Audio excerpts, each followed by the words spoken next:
Hi, everyone. Welcome to episode 125 of the All Dolphins podcast on this beautiful, it was beautiful, a little bit of rain, Monday, November 13th, 2023. As always, we will begin with our tribute to a player whose jersey number corresponded with the last two numbers of our episode number, in this case, 25.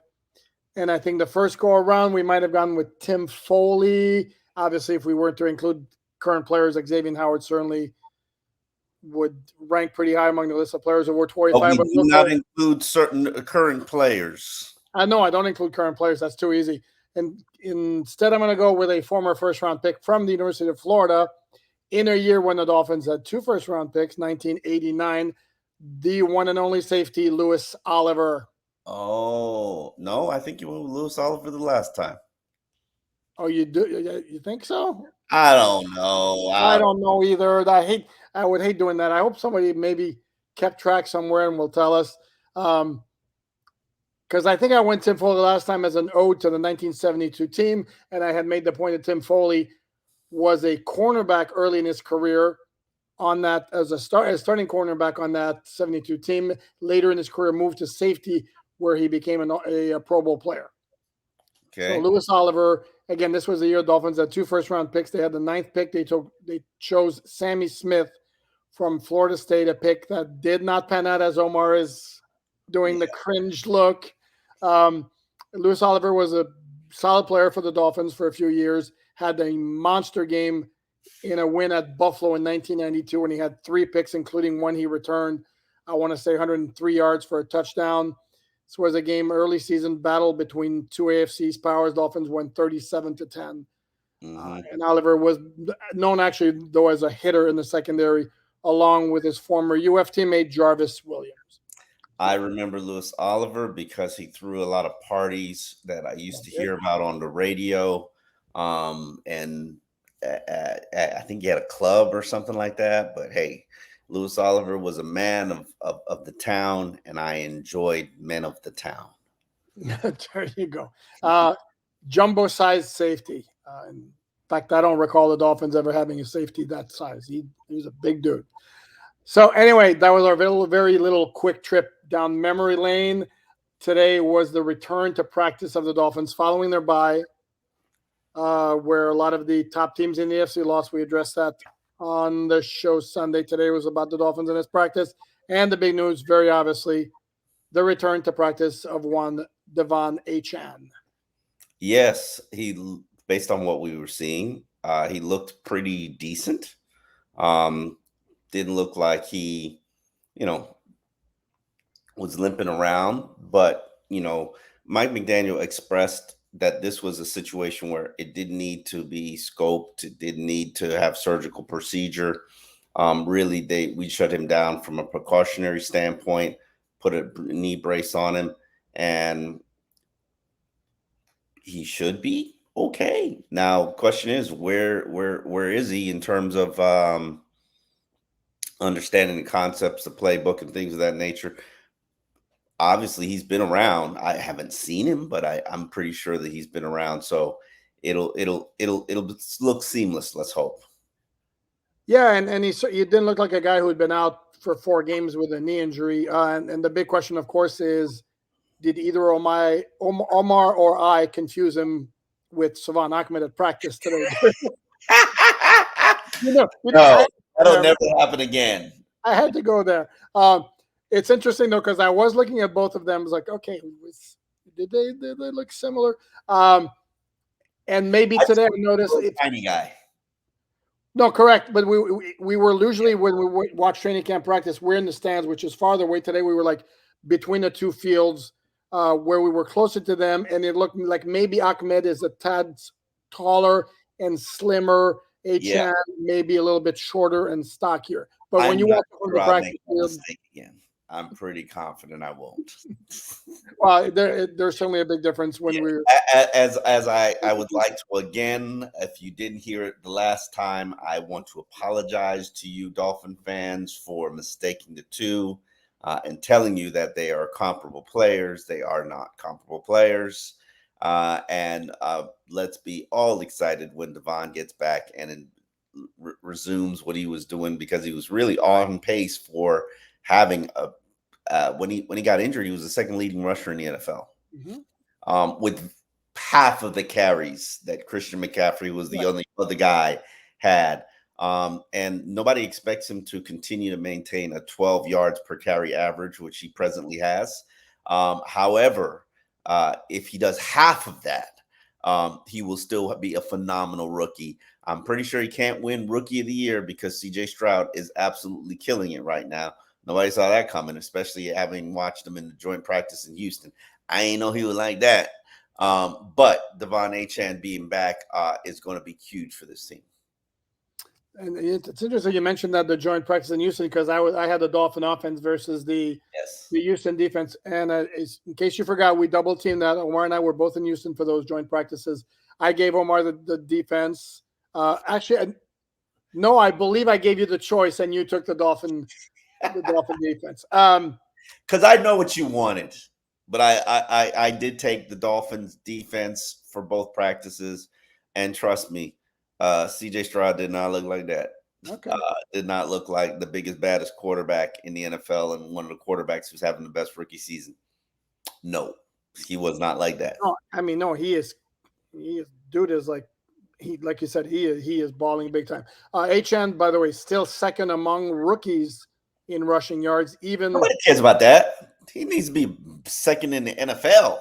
well, I was going to make the point before you cut me off that this is despite missing 4 games and another one where he basically played 5 snaps or whatever it was.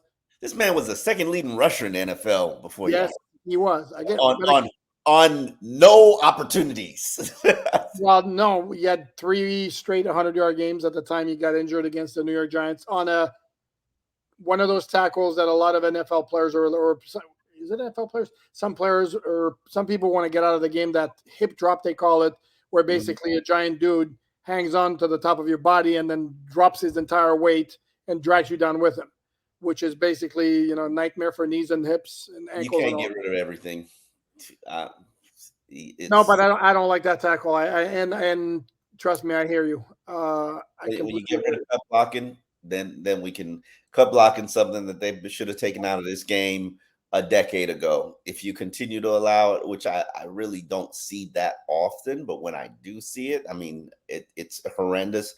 Start protecting defensive. When you make a rule that actually protects defensive players, then we can start worrying about these offensive players. This game cannot be so focused on offensive players. No, that's fair. My counterpoint to that, though, and we're getting off topic, we'll go right back to the Dolphins here. When it comes to quarterback injuries and the quarterback rules protecting them, my view has kind of been like, Jesus, why don't you, like Put flags on them. put Yeah. flags on him? However, I don't know about you. I'm not necessarily, and I know you love Joshua Dobbs and you think he's a great story. Usually, I prefer watching games that include the starting quarterbacks.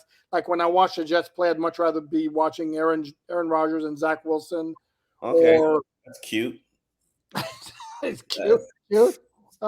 Everybody gets hurt. I mean, this I game, I this understand game that, but should to not me, protect just the quarterback. but Screw them. dude, but no other injury affects the quality of the product. Quality of the product. I'm talking about as a consumer right now, as a fan of the game. I get it. Okay. Okay. I get it. I find it disrespectful, just like I find every single rule about the NFL completely disrespectful to defensive players. They matter too. They're not just window dressing. They're not just the drapes on the back of the game. You know, when I fell in love with football, I know this is a different era, but I fell in love with the violence of football, and it was the defense that I fell in love with before the offense. And I find it completely disrespectful and disheartening that every single thing in this game is just about the offensive players and protecting the quarterback and protect. Oh, we got to worry about, like, the defensive players have to make the tackle. Okay, now they got this small little strike zone that they gotta make a perfect hit. They can't have the helmet. They can't lower their helmet and have the player lower the helmet, or it's a head-to-head collision, and it's their fault, not the player who's actually lowering his body to duck. I don't give a damn about how you get tackled. a defensive player's job is to tackle you and get you down. And if I gotta dead my body to get you down on the ground and do my job, and you just also happen to get hurt in the process, nobody gives a damn about a defensive player when they get hurt or how they get hurt, or the fact that players play with concussion, linebackers play with concussions over and over and over again because it's part of their job. No, every rule is about offensive players, and that just drives me nuts. I apologize for my anger and rant. You seem a little wishy-washy on the subject. Though, what's your actual position on this? Oh, Yeah, I'm kidding. I'm kidding. Omar, don't yeah, answer. like, I'm kidding. I just hate that every rule is about offensive players. Because offense sells, like it or not. Offense sells, like it or not. Offense. So more people. There are people in this world like me who think the defense is beautiful, and I get it. You don't want to see Joshua Dobbs, even though that's disrespectful, because he's worked hard to just be relevant in the NFL player that continues to get churned around. Yes, we don't want to watch Zach Wilsons of the NFL, but when you start protecting defensive players, then and let's even it out just a little bit. But they have, my friend. They have with the outlawing of the crackback blocks. That's to protect defensive players. The cut blocks outside the tackle box. Oh, okay. Somebody can't hold you up while another guy cuts you. Okay, so but said they didn't do anything. Huh? Try harder. Back to the Dolphins. Back to the Dolphins. The big Try question: harder to actually show them that they matter. Defenders matter. Okay. I'm going to leave that one. There are a few things I could say there, but I'm going to leave that one alone. Back to the Dolphins. I don't know about you. From the words of Mike McDaniel, and I wrote this on the story I wrote for alldolphins.com, where our work, Omar's work and my work, always free. There's a lot of it. It's good stuff. There you go. I'm kind of thinking he's playing Sunday. He's getting activated on a Saturday because they're not going to do it before Saturday. We haven't even gone through a week of practice. You're already like predicting that this guy's going to be playing? Yeah, yes. That's exactly what I'm predicting. Are you predicting he's not? Can we watch him on Wednesday and maybe Thursday? Dude, we're not going to watch him. We're going to watch him stretch and take handoffs. You don't have to tell the people that. You don't have to. Sorry. We're going to watch the entire practice. There's only a few things we're allowed to reveal. Sorry, is that better? Yes, let's lie to the people a little bit. My goodness gracious. Well, I guess I should erase every single story where I've put during the open portion of practice. They don't know how long it is. Oh, that's good point. Okay. Barring a setback, yes, I am predicting Devon Achane will be activated off IR on Saturday. What the corresponding move is going to be, I'm not going to predict right now because I don't want to do that because I got burned by Kelvin Joseph last time. It was Perry Nickerson instead. Kelvin Joseph probably walks in that locker room and looks at you every single time that you're in there. He's like, that's the guy. Who's the dude who wanted to cut me? That's the guy who predicted I was going to be fired. Listen, it's not just Devon. River Craycraft is coming back, needs to be activated by Tuesday. Somebody's got to get whacked. Has he gone through 3 weeks already? Yeah, Tuesday's his day. Okay. Tuesday he's back. I'm not going to make any major predictions. Oh, I can do it. I can do that one. I can do that one. Oh, you want to raise your hand? You want to raise? Go ahead. Well, if it's a player who's gonna have to get released, or I'm sorry, we're at a point right now. Nobody's getting released. Because the trade deadline is over, every player is waived, no matter how many years they've put in. They are subject to waivers. My humble opinion is unless somebody gets put on IR, the guy who's going to get cut to make room for River Craycraft is going to be, yes, Robbie Chosen, Omar. Sorry. Sorry, I went there. Okay, I hear you. I'm going to predict that Braxton Berrios is probably going to be sat down, put on IR because of his knee injury and knee issues. Maybe he's going to be rested. Think bigger picture for this team. Think elimination games. And right now they just added Anthony Schwartz, speedster from Cleveland Browns, ran a 4.25. He's added to the practice squad. He also has return skills and ability.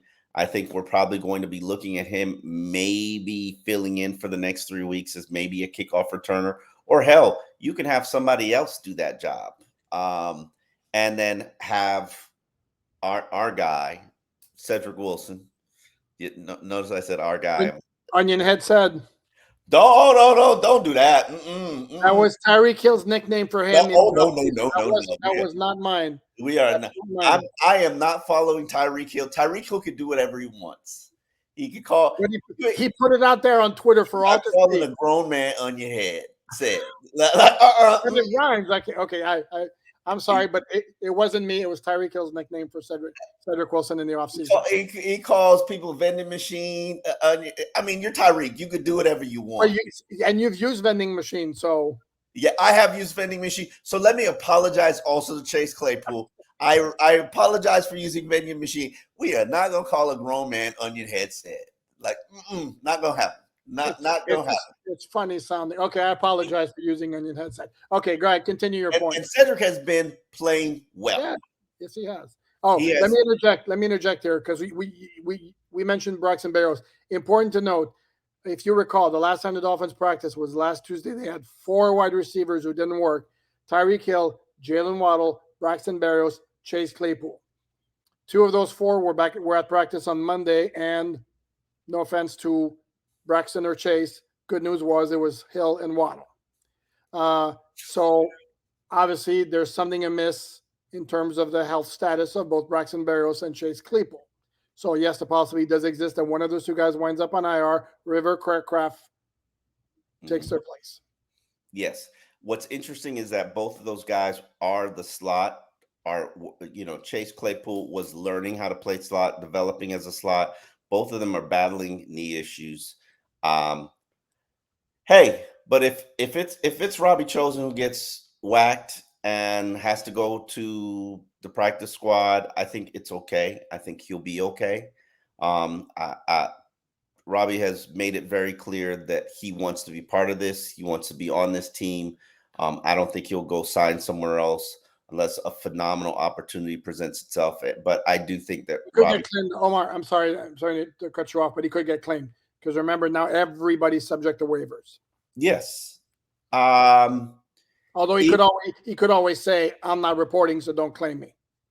Technically, I mean, I look at a team like the Kansas City Chiefs and say, "Yeah, Robbie Chosen can help you." But you know what? I have a higher opinion of Robbie Chosen than a lot of people in this community and fan base. So media room. So it is what it is. I like my track record and I stand on it. I said what I said. and I made the face I made. Also missing from practice, we're going to go run down through all of these. Durham Smythe, we did not spot during the portion open to the media. He's got an ankle sprain. He's on the Alec Ingold, Raheem Mostert. I practice when I need to practice situation. Let me get healthy. Let me get better. Alec Ingold did not practice.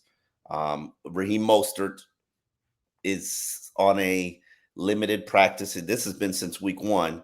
And as long as he continues to lead the NFL in rushing in touchdowns, okay. Rushing average as well among qualifiers because Devon does not have enough carries to. He's got the lead in rushing average. Raheem Mostert, yes, he does. Among qualifiers, yes, among those with enough carries. Look at you, Raheem. How about that? Now you got to do it right. If you're gonna do it, you got to do it right. I just did it perfectly. No. You did a cleaned up version about that. People got to know that Poupard has a phenomenal. I forget what her name is. She's a boy baby or baby something. Yeah, she's like a rapper, and she makes millions of dollars on Fans Only or OnlyFans. I can never. Safid always jokes with me because I call it the wrong thing because I actually don't have accounts to them. But she makes $2.5 million last year. Yep. Bad Baby, I think her name is. Bad Baby. There you go. Bad Baby. So how about do it right? Do it right. I can't believe I know this. I actually know this because my daughter knows that. Yeah. Cash me outside. How about that? I How's love that? when you do it. um, I'm a so performing monkey. I swear. Just tell me what to do. I'll do it. No, we digress. yeah, it I didn't know that about Raheem, but that's dope. And Jalen Waddle practiced and looked good in his little swim shorts. He had some dope Dolphins. It was a cool looking, yeah. It was. I don't even want to lie. Like though they have very unique gear right now going on in the Dolphins locker room that Dolphin fans, if you guys had access to some of the stuff that they have, and I know that the players are like, I know Tyreek is like trying to sell shirts because they have NFLPA licensing, so Correct. players can sell their own, create their own gear and sell it with the Dolphins logo and team stuff. And man, some of this stuff, if y'all Dolphin fans had access to it, oh, it would be selling like hotcakes. And that includes Jalen Waddle's shorts that he wore at practice today. Yeah, no, there's a lot of cool gear, and then I get this question every once in a while when I do a mailbag, like, "Oh man, I saw that what he was wearing. Where can I get that?" And some of the stuff is, yeah, sorry, you can't get it, Yeah, and yeah. it sucks. It's really, it does. Two other guys who did not practice. By the way, everybody on defense was present and accounted for. The other two guys, Jalen Phillips went to work with the trainer on the side for a little bit, and went back with his outside linebacker group. Correct? Okay. Okay. Remember, Uh, remember I told you. Remember I told you last week about the boot, right? yes, you did. Mm. Yes, no And, doubt. and That was Jalen had undefeated. a very, very, very probably my favorite press conference of the week today, where Of the I, week, it's Monday. You mean of the month, of the year? probably of the year, Yeah, probably of no, the it was very very impressive. where he basically admitted my confidence is what holds me back, and that a lot of people have already told me my mental state and my confidence in myself is really what's preventing me from being, I get in my head a lot. And these injuries have had me in my head, and I really, it was so revealing. And I don't know if it was because Hard Knocks was there, but you know he's not a guarded guy. So he does, but for you to come out and you admit that, like everybody who's ever talked to me or worked with me has told me that I'm my own worst enemy. And who admits that? Even though I admit a lot of things I shouldn't. Um, sorry. No, Jalen is so impressive and on so many levels. I mean, I love the kid. He is Yeah. some kind of impressive. You mentioned Hard Knocks, and I'm glad you didn't. The cameras were in the media room. Um, we actually had Beasley take a picture of their group as they prepared. And we got a debut date. The show's going to premiere on Tuesday, November 21st, which is 2 days after the Vegas game. A week from tomorrow, actually. I mean, I don't know. And then it's going to air every Tuesday through the end of the regular season and however long of a playoff run the Dolphins are fortunate enough to have. So I that's just going to, gotta learn to be careful about what the hell I say. yeah, because they're not going to come to us. The This- Dolphins might have some editorial control. I don't think we're going to have Zippo. Yeah, nah. I do have to learn to be careful about it. It's just not a habit that I have, as you're quite aware, obviously. But yeah, No, but I'm very much looking forward to it. I remember in 2012, I don't expect necessarily for it to be quite as revealing with the Vontae Davis stuff, with yeah, the Chad Johnson incident and how that was handled. I don't think, yeah, if that were to happen this year, and certainly knock on wood that it's not going to, yeah, it yeah. wouldn't be covered like that. My favorite moment. I don't know. I know your avatar is you interviewing David Garrard, which is caught in Hard Knocks. I did have a Hard Knocks moment, which was basically me asking Joe Philbin, "Why does your team suck?" And, I probably played exactly like that, right? it was kind of like that. I don't even remember what it was about because I didn't care. I, for those who watch the All Dolphins podcast, unfortunately, when God created filters, He never gave me one. and that's just been my whole life, and it's not always a good thing. So No, but I prefer that to having somebody with a filter so thick that you have to question everything that's said. So it's the perfect balance doesn't exist. Going back to the Hard Knocks 2012 because we kept count in the media room. Yeah, I had the second most FaceTime of the series behind Ben Volen. Ben Volen blew us all away. I don't know exactly what it was, but Ben Volen is now with the Boston Globe, used to cover the Dolphins for the Palm Beach Post. I mean, he was constantly. And then there were a couple of others interspersed, and I wound up getting. I had no idea there was a count, but that was Oh, probably yeah. because anyway, let I me don't know, maybe, probably let me because what? filter myself on that one. Or maybe it was just me who did the count because it was good for my ego. I Yeah, have we no know idea. you're a man too. You probably keep count of everything. No. And I want to go back real quickly to Jalen Phillips with a little flashback to me because major flashback to Mark Dixon for those Dolphin fans who are old enough to remember him. Another guy who I loved, really, really good player. And I interviewed him one time, and he was talking about how he sucked and all that, and how like he's always thinking he's playing like dog crap and all that. And he explains to me that that's the only way he can motivate himself. And it was like really, Like really shocking to hear. always one play away from being kicked out the league. Absolutely. Always thinking I'm the worst offensive lineman on the team. They're gonna can my butt next week and all that. And the guy was the best offensive lineman on the team. Mhm. But what I found interesting about Jalen Phillips is that what he said was that him and Bradley Chubb, they spent the first Mhm. half of the season lifting one another up because they are both the same way. And I know Bradley Chubb was a little down on himself early in the season because, in his opinion, he was playing like dog poop. Um, I wasn't. I saw I'm close to making a play. And I recognize that. And there were so many times and opportunities he was close to making a play, and it just didn't happen for him. And fortunately, Joey Porter or Jason Taylor had always taught me that those plays come in bunches, sacks come in bunches.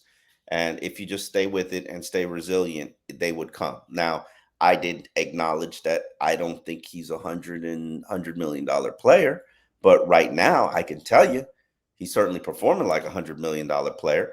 And if I had to list guys who are performing the best on the Miami Dolphins team, Bradley Chubb would be right up there in the top five. Absolutely. And Um, here's the thing about Bradley Chubb. It's not that many players who will tell you that they're aware of the contract and the expectations that come with the contract mhm. and mean it. And he repeated that at the end of last year when he wasn't producing that much. And earlier this year, he's not been afraid to say it. He's somebody who's clearly aware of what's expected of him because of the price the Dolphins paid for him, both in terms of draft capital and the contract they gave him. So props to him for not being like, oh, I'm just trying to do my job and then I can control everything outside. He knows that there are eyeballs on him to produce. And there was a certain point in the season where Andrew Van Ginkel was a top defensive player on the team. That should not be the case, but he isn't Put anymore. some respect on Van Ginkel's name. I'm sorry. You're right. You're right. I have a bad habit of disrespecting Van Ginkel because and if you didn't see the Van Ginkel first to 10, you definitely need to check it out. We learned that he's a descendant of the Vikings.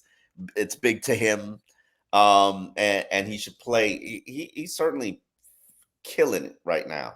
But let's admit there are three No, players. correct. Especially based on what you gave up to get players and what you're paying for them. Yes, Van Ginkel, no, as respectfully and politely as possible, should not be the one making the most impact plays at outside linebacker. He's not anymore. Robert, no, Robert Bradley. Hunt, Robert Jones also did not practice. We should mention that as well. Hmm. Uh, Robert Hunt did work out on the side with a trainer. he did. That's which is positive.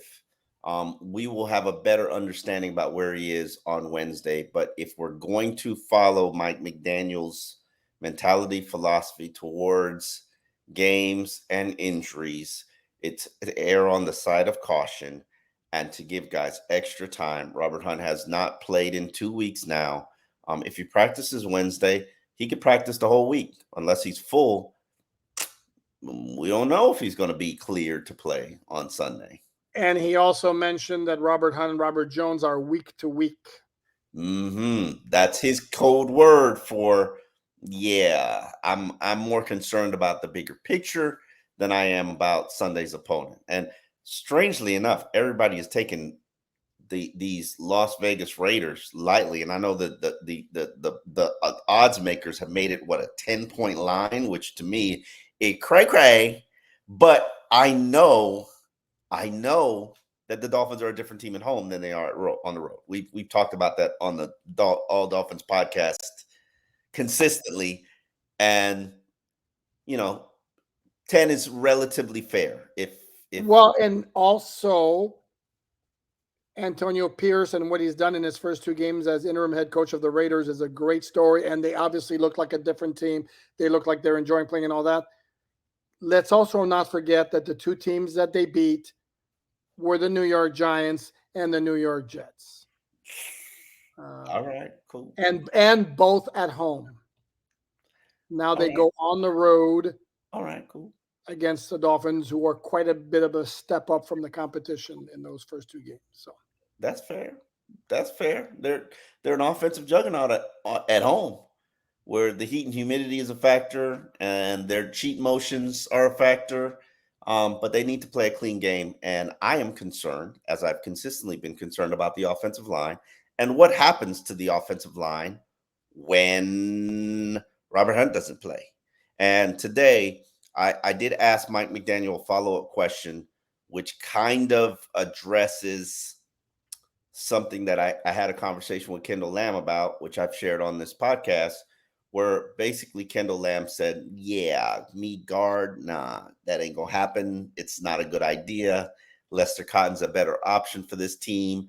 I'm fine with my role as a backup. I know who I am 8 years into my career. I'm a tackle. And because the Dolphins organization and Bitch Barry has asked him, like, could you do this? Would you do this? What are your thoughts? And that was a couple of weeks ago, and he shared that with me. I shared that with you. However, we kind of, desperation leads to all kinds of different options and alternatives. And he's been asked again, and Mike McDaniel clarified it that he is now going to be also training as a guard and working as a guard. And it might be in the best interest of the franchise long term for him to actually play guard, just because I just don't know if you're going to make it where you want to go with Lester Cotton as your starting option at left guard. And I'm not riding the Eichenberg Express. And I think that the organization is not interested in riding the Eichenberg Express at left guard as well. So what do you do? How do you fix it? Not short term, but long term. Give yourself as many options as possible. And that's why you cross-train Kendall Lamm, who, being the good team player, I'm sure said, I don't think necessarily my forte, but absolutely I will do it for the team. I'm dying to get into the locker room and talk to him on Wednesday just about this because, I like him. I like him. And he's a good dude. Yeah. We have a Kendall Lamm 1st and 10, don't we? We have a Kendall Lamm 1st. We actually, in fact, now that Omar mentions this, would encourage you to check out on our YouTube channel, the All Dolphins podcast. We have Kendall Lamm. We have Austin Jackson. We have Robert Hunt. We have Kader Kohu. We have Andrew Van Winkle. Wow. We have Andrew Van Ginkel. And I'm going to forget one, aren't I? We have 6. Don't we have 6? Or do we have 5? Raekwon Davis. Raekwon Davis. There you go. Those are the 6. We did those during the bye. And as I said, and I stand by this, if they don't get to, I'll lower my number. If they don't get to 8,000 views each, I'm not doing any more because it takes a lot. It takes a lot to do those 1st and 10s. So you like them, watch them. You watch them. I'll do them. But if not, love you. Say la vie, as my people would say. Yeah. And on that note, I think we're going to wrap up this episode. Tomorrow is Tuesday, and you know what that means? Behind Enemy Lines, where we'll be joined with the publisher of the Fan Nation Network sister site for the Raiders, Hondo Carpenter. Hondo. I like that name. Yeah, Hondo's a great dude and big dude too. Hondo's a large individual. I mean, tall. He's like 6'9". But good dude, and he knows his Raiders. 6'9". He knows his Raiders. We're gonna have a great conversation, and then Wednesday we'll be back at practice. But more importantly, tomorrow we'll be behind enemy lines. Omar, close it out. Thanks everyone for watching. Omar's gonna close it out as he always does, because I can't do it nearly as smoothly as he does. Oh, come on! You do great openings. The least I can do is close. We thank you for supporting us. We thank you for watching. Also, if you can do me a favor and watch and listen on audio streaming sites, because right now we have to get to a certain threshold to trigger a different types of ad on audio, and you people have always loved us and supported us. We appreciate you. Subscribe, rate the audio version of it. 5 stars. I would love it. If you don't think it's worth 5 stars, I understand. I'm not forcing your hand here. But we are actually supported and sponsored by you guys, and we do this for you guys, and we definitely thank you and appreciate you. You can find us on alldolphins.com, where you can find all our work for free. On that note, we are out, and we'll see you tomorrow.